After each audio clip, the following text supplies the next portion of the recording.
নমস্কার। কয়েকদিন আগে একটা বিজ্ঞাপনে চোখ আটকে গেল। সেটা সিএসসি দিয়েছিল যে ভারতবর্ষের কয়েকটি শহর, ৯টি শহরের সাথে বিদ্যুতের রেটে সিএসসি সব থেকে কম কলকাতা। তো এটা অ্যাট পার কম্পারেবল হয় না। এক একটা শহরের জীবনযাত্রার মান, খরচ এক এক রকম হয়। যেমন দিল্লিতে একটা থালি খেতে গেলে 25 টাকা লাগে, কলকাতায় এখনো 10-12 টাকায় পাওয়া যায়, সাবসিডাইজ নয়। তো এটা ঠিক, যদি এটা ঠিক হয় তাহলে নিশ্চয়ই নিচে মানে কম রেটের জন্য কৃতিত্ব তাদের পাও না, কিন্তু এই কৃতিত্বটা পাবে ইআরসি, ইলেকট্রিসিটি রেগুলেটরি কমিশন।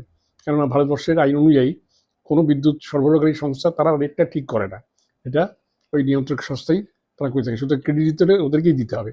কিন্তু আমি আমার প্রায় 66 বছর 65 বছর আগেকার একটা অভিজ্ঞতার জন্য আমি নিশ্চয়ই সিএসসিকে কৃতিত্ব দেবো, এবং যে ধারাবাহিকতা তারা এখনো বয়ে নিয়ে বেড়াচ্ছে।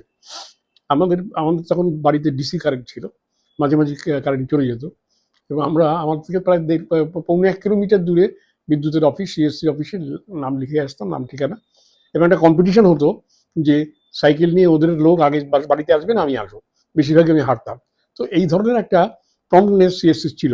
এখন সেটা অনেকটা কমে কমে গেলেও এখনও যদি আমাদের রাত্রি 12টার সময় কারেন্ট, এখন তো আর সিএসসি মিস্ত্রির আগে কী ছিল, কেবল ফল্ট হলে মাটির শুকে গন্ধ শুকে বলতো কোথায় কেবল ফল্ট হচ্ছে, এখন তো অটোমেটিক হয়। তো অনেক উন্নত হয়েছে, এটা ঠিক কথা, কিন্তু সিএসসি সেই কাজের ধারাটা কিন্তু এখনো অনেকটাই আছে। রাত্রি 12টাতেও যদি কখনো মানে বিদ্যুৎ মানে বিঘ্ন হয় সরবরাহ, তারা কিন্তু সেটা অ্যাটেন্ড করেন, ফোন করলে তো কথাই নেই।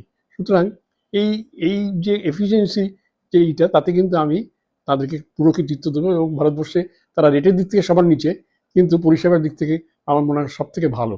নমস্কার, ভালো থাকবেন।